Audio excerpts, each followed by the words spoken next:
Alright, just finishing up and getting some test miles on this 42 knuckle chopper.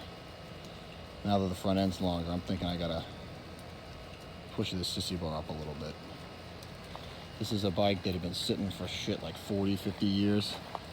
It's a 42 frame, 42 motor. It's a later painted transmission.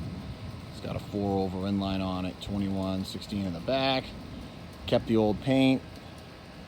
Whole engine's rebuilt, true and Osborne flywheels, best of everything. Transmission's all rebuilt with Andrews.